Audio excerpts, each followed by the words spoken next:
น้องทางฝั่งลาวกับสวัสดีพี่น้องทางฝั่งไทยและต่างประเทศทุกผู้ทุกคนบริการผมพอกับน้องสายแล้วตอนนี้กำลังขึ้นรถไฟถูกอัน3ของน้องลิน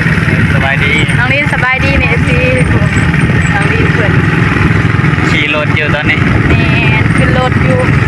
สิพากันไปเพื่อนแม่เนาะพอดีเอาเครื่องเอาของไปส่งเรียบร้อยเนาะนี่เลยเนาะล่อทางล่างแก่ของเมื่อเนาะก็เลยตักเข่ามาให้แม่เพิ่นเนาะกับปลาทงหนึ่งกล่องอาจจะสั่นๆเด้อ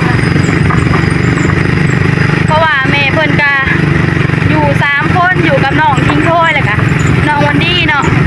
น้องน้อยกับเมื่ออยู่นำทางน้องสาเนาะก็เลยเอาปลาให้เพิ่นเทื่อละทงพินเพิ่นจับล่ออยู่ทางหลังเนาะตอนนี้ก็ใกล้สิฮอดเรือนแม่เปิดแล้วทางน้องสาวก็เปิดกล้องดูรถเลยเนาะ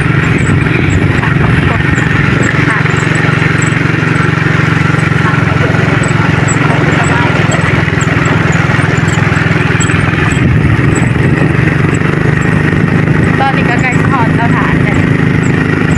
แม่เพิ่นก็จุดถ่านได้หลายคืนแล้ว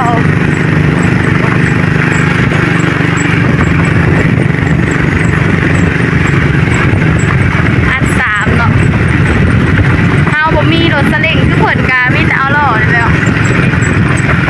ถ้ามีรถสเล้งกาคงสิดีแก่เครื่องแก่ของเทิงแก่แม่แก่น้องไปใส่ก็ได้หอดเตาถ่านเป็นที่เรียบร้อยบาทเตาแม่เพิ่นเอาโดยเนาะตอนนี้ก็มาฮอดเตาถ่านแม่แหละตอนนี้ก็แม่เพิ่นจูดใกล้สิใหม่หลายเติบแล้วเนาะพี่น้องพอดีเมื่อนี้ทางลุงทงกับกับน้องสาเอาเข่ามาให้แม่พ่อพี่น้องเลยสิเมื่อบ้านเลยเดี๋ยวแม่สิบ่มีเข่ากินเนาะพ่อพี่น้องเนาะแถมเอาปลามาให้พร้อมก่อนถ้าจะเอาให้เทื่อละทงเพราะว่าแม่เพิ่นบ่มีตู้ดิแม่ทางบ่ทันแม่เพิ่นก็ถ้ามีสำได้ก็ให้แม่เพิ่นนั่นเนาะสบายดีแม่สบายดีผู้น้องลินสบายดีน้องลินมาไงดิผู้น้องติงถ้วยเหมือนกันลูกก็ลายฮะพอเท่าพอท่านนั่งกับพี่ท่านปลามันหลายโตเป็นน้อง5-6 โตกะเกือบเรียบร้อยอันนี้ก็สิเป็นข้าวเนาะก็ทุกข้าวหลายแห้งเนาะข้าวเฮาสิเมื่อบ้านก็เอาข้าวมาให้แม่เพิ่นก่อนเพราะว่าแม่เพิ่นก็ซอยเฮายิบถ่านเก็บถ่านก็เลยเอาข้าวมาให้เพิ่นน้อยทงโดยเนาะเดี๋ยวให้แม่มาเอาเลยบัดนี้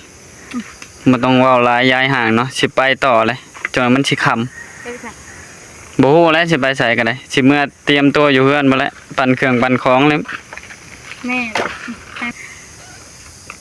เอาอันนี้ให้นี่เพิ่นนึงเอาให้แบบง่ายๆรถแล้วนี่นะแม่มาย่อแม่นี่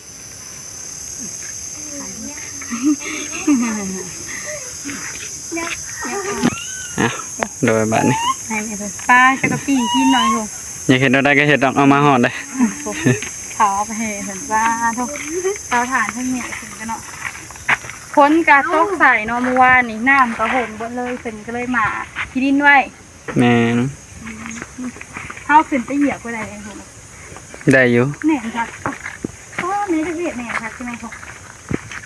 ได้เหยียบบอกไอ้เท่า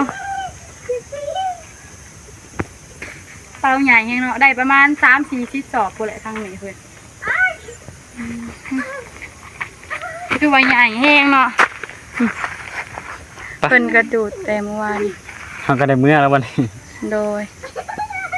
ใช่เลยมียังเรืออยู่พัดลมเรือแต่พัดลมอ่ะแม่โอเคเนาะตอนนี้เอาเงินให้ทางแม่เพื่อนพอได้ซื้อคงกินเนาะเผื่อทำเงินบ้านเนาะทุกแม่เราเอามา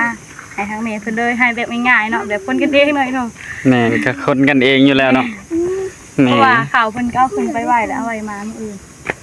แม่ป้าน้องลินกับขี่รถถีบเมื่อได้น้องลินเมื่อกับน้องละน้อย มื้อหน้าสิเมื่อบ้านแต่เช้าเติบนะ แม่เพิ่นก็เป็นทิศผู้แม่จุฐานะเป็นทิศแม่แห่งในครับถ้าไฟมอดมันเพิ่นเลยอัดไม้ชุบมันแล้วก็อัดไฟมอดแล้วก็ฟันไข่ลิ้นมันสูงอยู่บ่อยากตักน้ำมาพดไปเอาพัดลม ไปเอาพัดลมกันบ้านนี้เนาะโอ้ยเตะกระต่อเอารู้สึกแบบ ที่จูดได้บ่นี่ ฮะ จูดได้บ่ ปลาวันนี้แหละให้เมียเราจูดก็ได้เพราะว่าเฮ็ดเอาได้เขาก็ยังขี้หญ้าอยู่นี่นะ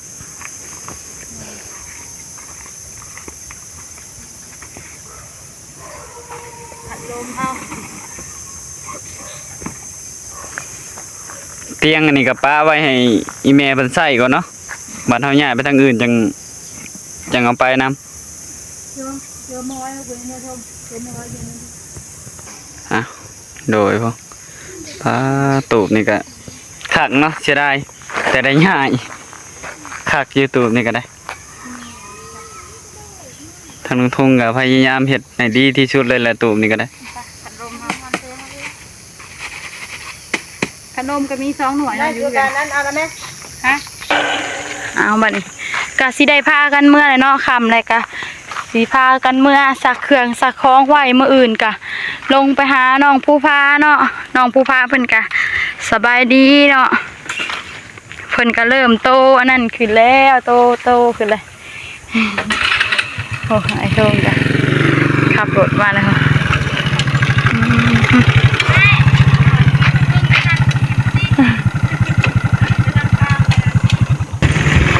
ตอนนี้กำลังพากันขึ้นรถมาเอาพัดลมแล้วก็เมื่อเนาะ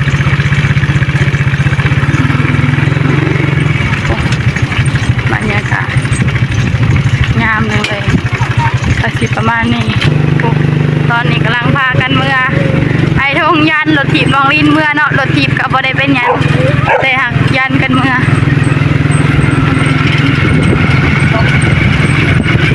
ค่อยได้ทงเด้อน้องลินเพื่อนกับน้องละน้อยเนาะน้องแล้วแม่อยู่ไกลกว่า มาเมื่อทางป่าเนาะนี่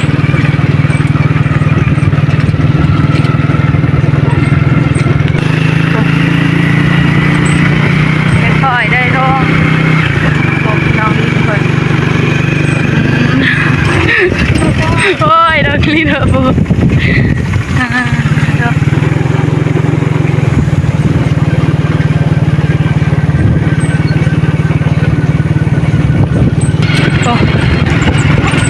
ยันน้องลินเมื่อเนาะจึงเมื่อหอดเรือนหน่อยไว้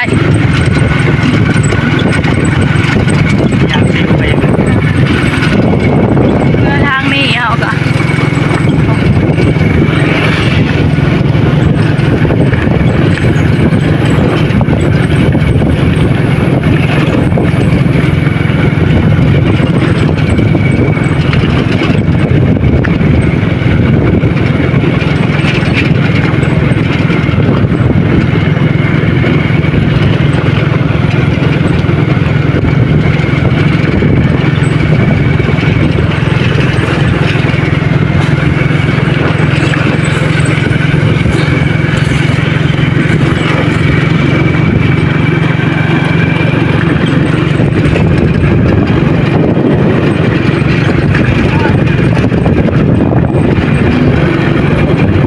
บ่โดนกะสิฮอดเพื่อนเลยเนาะ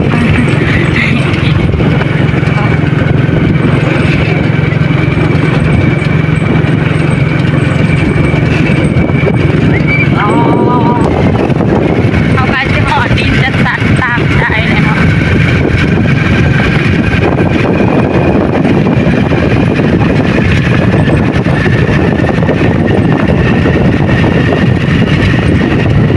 น้องลินอ้ายเพิ่นยันเนาะก็มาฮอดเพิ่น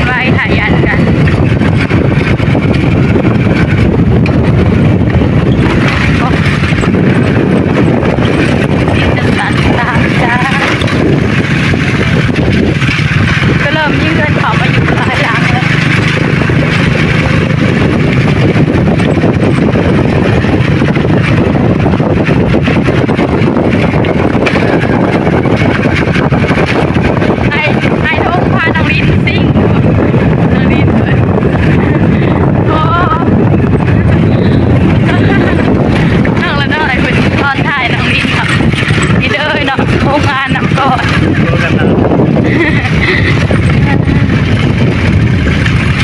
กระตารถน้องลินนอดเทียหน่อยโถโอ้เดี๋ยวเฮาก็สิหาหนอดใส่ให้น้องเพิ่นเนาะกระตารถน้องเพิ่นนอดเทียไป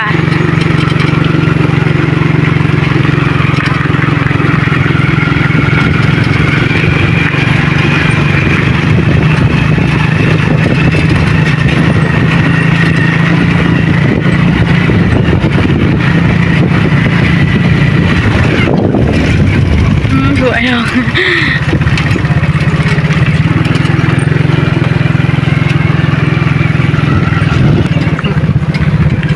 ผัดลมเนาะ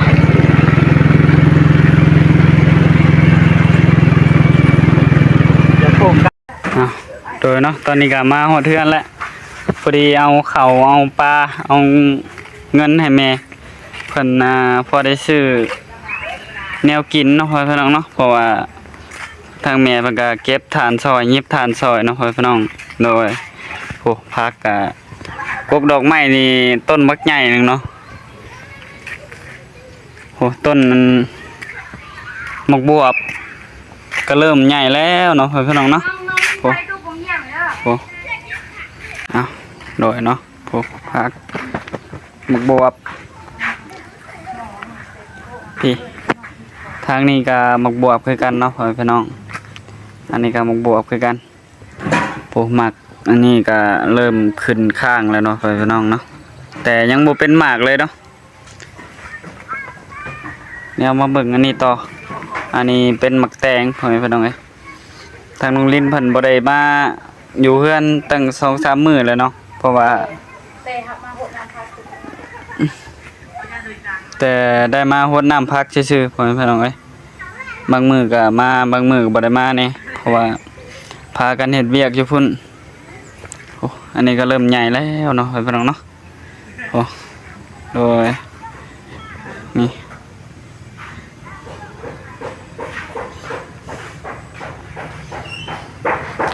กกดอกไม้นี่แหละใหญ่กว่าหมู่เลย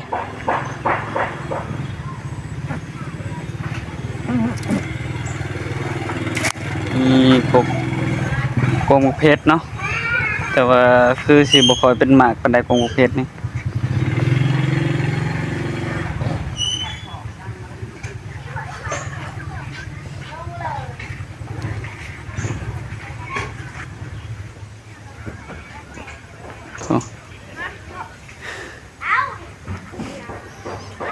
นี่แถวทางข้างเนี่ยเพิ่นกระดุดแล้วเนาะเพิ่นพี่น้องทางข้างเรือนน้องคงเพิ่นดุดแล้วเพิ่นน่าจะเฮ็ดเรือนบ่รู้ว่าจังได๋เนาะพี่น้องปลากกอันนี้ก็เครือมันลามฮอดพี่ละมีฮอดเครือยานางเนาะพี่น้องโอ้อันนี้เกิดเองเลยเครือยานาง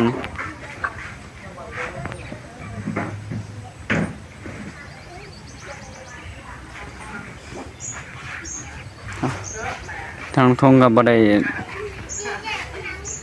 คอยมาบัดได้เนาะแต่ว่ามื้อนั้นก็มาอยู่โอ้โดยตอนนี้ก็โอ้กกอันนี้กกบุกถั่วเนาะเริ่มขึ้นข้างแล้วหัวขาหัวจิงไข่เริ่มเขียวขึ้นแล้วเนาะหัวจิงไข่ก็ได้กกต้นบุกถั่วก็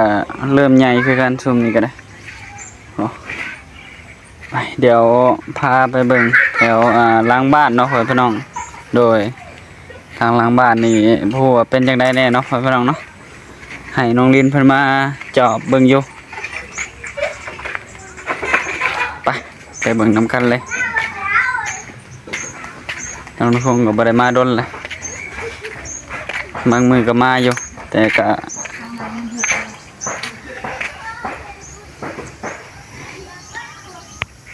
บ่ได้คอยมาดูแลปานใดเนาะพี่น้องโดย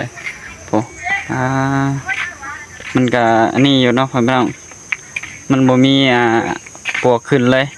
ปวกบ่ได้ขึ้นเลยแถวนี้ก็ได้เอาโอ้แถวนี้ก็บ่มีปวกเนาะพ่อพี่น้องโอ้ข้างมันนี่บ่มีปวกเลยข้างนี้ก็ได้โดยเอาเริ่มหญ้าเริ่มขึ้นอีกแล้วโดยเนาะตอนนี้หญ้าเริ่มขึ้นอีกแล้วเนาะแถวสวนผักในนี่อันนี้ต้นผักบุ้งนี่เนาะทางทุ่งก็เสียถิ่มบ่แหละแต่ว่าเกิดใหม่เนาะผักบุ้งนี่ก็ได้โดยทางทุ่งก็สิได้จบคลิปไปเพียงเท่านี้เนาะเดี๋ยวมาพบมาพอกันในคลิปหน้าเนาะก็ขอบคุณเนาะทางMCเบิดทุกคนเนาะที่เบิ่งคลิปคนทุ่งตั้งแต่ต้นจนจบที่บ่ความโฆษณาเนาะทางทุ่งก็สิขอลาไปก่อนขอกล่าวเข้ามาสบายดี